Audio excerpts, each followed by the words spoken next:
तेबे पाकिस्तान ही होची आतंकवाद रो जन्मदाता एक कथा भारत को एक कथा निजे पाकिस्तान रो प्रतिरक्षा मंत्री जेतेबेले गणमाध्यम सामने रे इंटरव्यू रखिथिले सेतेबेले सीए ही कहिसंती जे दीर्घ 3 दशंधि धरी आमे आतंकवादी मानकु पोसी आसुछु से मानकु पाळी आसुछु कारण आम ऊपर भी प्रेशर रहिछि एही कथा को तथ्य एवं प्रमाण आधार रे जाति संघ रे भारत पाकिस्तान रो मुह खोलिछि तेबे संपर्क रे अधिक आलोचना करबा आम सहित प्रतिरक्षा विशेषज्ञ पीके सहगल सीधासळख मध्य जोड़ैछंती।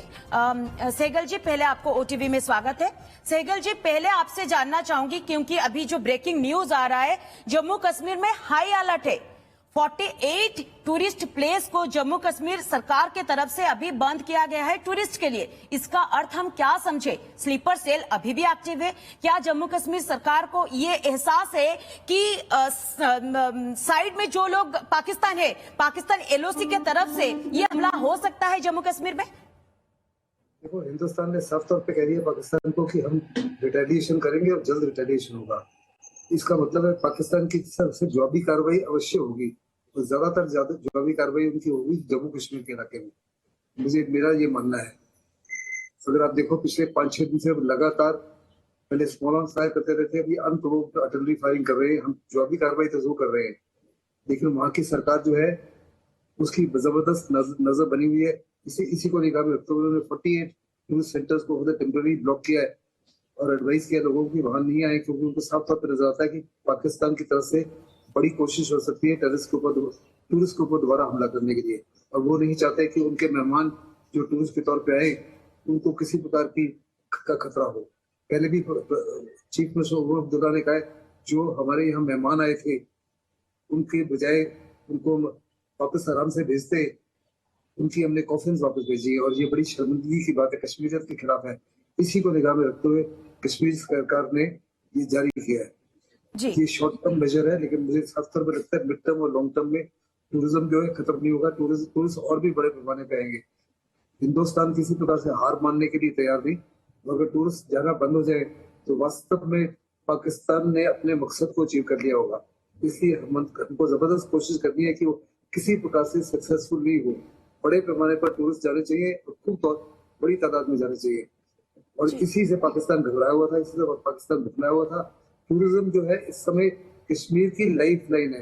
वो क्वालिटी ऑफ लाइफ जो है बहुत इंप्रूव हो चुकी है बिकॉज ऑफ टूरिज्म इंफ्रास्ट्रक्चर बहुत डेवलप हुआ है। होटल्स फुल थे, शिकारा फुल थे, ढाबास फुल थे, जो टूरिस्ट गाइड थे हर प्रकार से इन्वॉल्व थे। टूरिस्ट में जो उनकी बसेस थी, ट्रांसपोर्टेशन थी, टैक्सी थी, सारों की इनकम बढ़ रही थी। पोनी राइडर्स थी जो पोनी वाले थे उनकी कीमतें बढ़ रही थी। छोटे छोटे रेस्टोरेंट थे, ढाबा थे, उनकी लाइफ स्टाइल पे बहुत चेंजेस आ रहे थे और बड़ा लाजमी ये आता रहे, क्योंकि पिछले जब से हमने आर्टिकल 370 हटाया तो उससे पहले तकरीबन मैक्सिमम 1 मिलियन टूरिस्ट आते थे। पिछले साल तकरीबन 2.5 मिलियन आए। इस बार अंदाजा था कि it could have been even cross 3.5 million, जिससे पाकिस्तान काफी से ज्यादा घबरा गया था और इसी वजह से उसने इस बात की टूरिज्म जो लाइफ लाइन है कश्मीर की उसके ऊपर हमला किया है। और जो हिंदुस्तान की सोल है, आत्मा है, जो हमारी यूनिटी डाइवर्सिटी, उस डाइवर्सिटी के ऊपर हमला किया है। और इसलिए हिंदुस्तान जो है मुंह तोड़ जवाब देगा और जल्द देगा। पाकिस्तान के कल ही रात को डिफेंस मिनिस्टर ने कहा था कि हिंदुस्तान की तरफ से अटैक जो है इमिनेंट है, किसी समय भी हो सकता है। और क्योंकि हर बार पाकिस्तान ही पहले हमला करता है, हमला बोल देता है पाकिस्तान। देखो, पाकिस्तान का जो है हमला तो हिंदुस्तान पहले करेगा, लेकिन पाकिस्तान यकीनन रिटेलिएट करेगा। पिछले भी पाकिस्तान ने रिटेलिएट किया था जब बालाकोट स्ट्राइक हुई थी। 2 जगह उन्होंने हवाई हमले करने की कोशिश की। एक उनके 20 हवाई जहाज आ रहे थे बीकानेर की तरफ, लेकिन हिंदुस्तान की एयरफोर्स से सतर्क थी। इससे पहले कि वो बॉर्डर क्रॉस करते उनको साफ तौर पर नजर आ गया था कि हिंदुस्तान आपको क्या लग रहा है अभी जो स्थिति है, क्या युद्ध छिड़ सकती है दोनों देशों के अंदर? क्योंकि आप देखिए पाकिस्तान बार बार एटम बम का इजहार कर रहा है, खुले में बोल रहा है कि भारत को हम उड़ा देंगे, और एलओसी में लगातार सीज फायर का उल्लंघन हो रहा है। आपको क्या लग रहा है? देखो, जो एटम बम का धमकी है तो किधर धमकी है। इस माफी की धमकी पाकिस्तान कम से कम 50 से 100 बार दे चुका है। जनरल जिया भी देते थे, जनरल मुशर्रफ भी देते थे। साफ तौर पर कहते थे जो हमारे पास एटॉमिक बॉम्ब्स हैं ये दिवाली के पटाखों के लिए नहीं है, बारात में जो पटाखे चलते हैं शब बारात उसके लिए नहीं है, हिंदुस्तान के खिलाफ इस्तेमाल करने के लिए। लेकिन वो साफ तौर पे जानते हैं कि अगर गलती से भी उन्होंने एक बॉम्ब हिंदुस्तान पे छोड़ दिया तो विद इन 10 मिनट्स पाकिस्तान का हमेशा हमेशा के लिए नामो निशान मिट जाएगा। हिंदुस्तान में इतनी शक्ति है कि पाकिस्तान को कंप्लीटली वाइप आउट कर देगा। ऐसे में पाकिस्तान किसी हालत में ये न्यूक्लियर अटैक नहीं करेगा। पहले वो सारे के सारे मिनिस्टर, उनके चीफ मिनिस्टर थे, प्राइम मिनिस्टर थे, ख्वाजा जी थे, उनके रेलवे मिनिस्टर थे, उनके फॉरेन अफेयर्स मिनिस्टर थे, बिलावल भुट्टो थे, सारे इसकी बात कर रहे थे। लेकिन कल उन्होंने दोबारा एक स्टेटमेंट जारी की है कि अगर पाकिस्तान को एग्जिस्टेंशियल थ्रेट हुआ, यानी ऐसा थ्रेट हुआ जिससे कि पाकिस्तान का वजूद खत्म हो जाएगा, तब वो न्यूक्लियर हथियार को इस्तेमाल कर सकते हैं। वास्तव में बैकट्रैक कर रही है उन्होंने। साफ तौर पर उनको लगता है, उनको साफ तौर ये भी पता है कि जितनी भी कन्वेंशनल वॉर है, चाहे वो 48 थी, 65 थी, 71 थी, 99, पाकिस्तान हिंदुस्तान का मुकाबला नहीं कर सकता। इसीलिए उन्होंने इंसर्जेंसी, टेररिज्म का इस्तेमाल किया। जनरल कल ख्वाजा जी ने एक प्रेस कॉन्फ्रेंस में साफ तौर पर कबूल किया कि 30 साल से वो टेररिज्म को प्रमोट कर रहे हैं जी। ये कहा कि हम वेस्ट के इशारे पे, अमेरिका के ब्रिटेन के और वेस्ट के इशारे पे, लेकिन वेस्ट का इशारा तो तब तक था जब सोवियत यूनियन आया था अफगानिस्तान में। सोवियत यूनियन 11 साल के बाद भाग गया था वहां से, लेकिन उन्होंने साफ तौर पे कहा कि 30 साल से चल रहा है।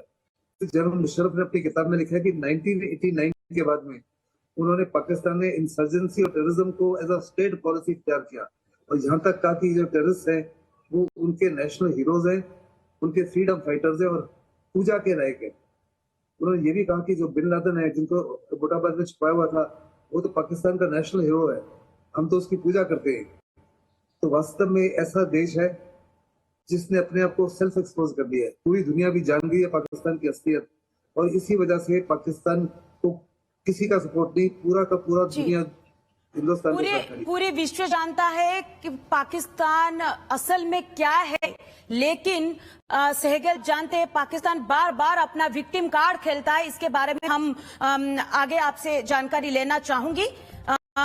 नजर पकेबा यही खबर उपरे जे जाति संघरे पाकिस्तान रो पोल खोलिला भारत। आतंकवादी को पाकिस्तान रो प्रोत्साहन एवं फंडिंग नहीं तथ्य रखिछंती भारतीय प्रतिनिधि योजना पटेल।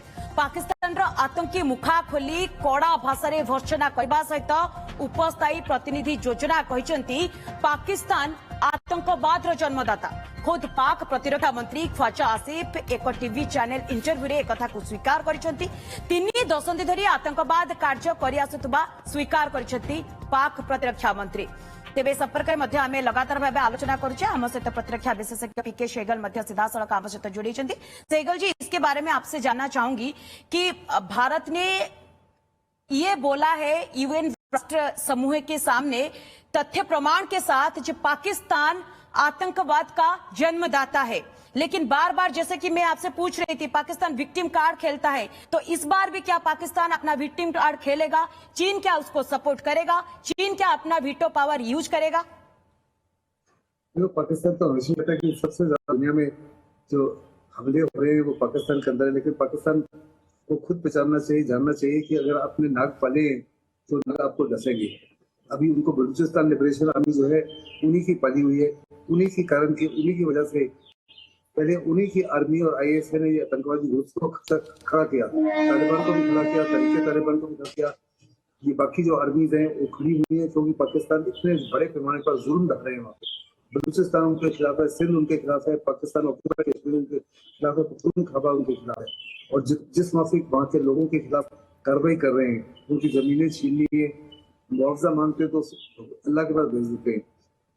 सीपैक जो बना रहे हैं केवल उसका फायदा पंजाब प्रोविंस को है या चाइना को है। पाकिस्तान की बाकी प्रोविंसेस को कोई फायदा नहीं। उनकी एक्सप्लॉयटेशन हो रही है, लेकिन उनको किसी प्रकार से कोई भी फायदा नहीं है। उनकी क्वालिटी ऑफ लाइफ वैसी की वैसी है। वहाँ कोई इंफ्रास्ट्रक्चर नहीं है, कोई हेल्थ केयर नहीं है, कोई एजुकेशन नहीं है, कोई नौकरियां नहीं है, कोई नौकरियों के साधन नहीं है, और आए दिन उनकी क्वालिटी ऑफ लाइफ और कमजोर होती जा रही है। ऐसे में पाकिस्तान तो विक्टिम कार्ड प्ले करता ही रहेगा। तो यही कहता है कि सबसे ज्यादा जो है खतरा हम ही को है।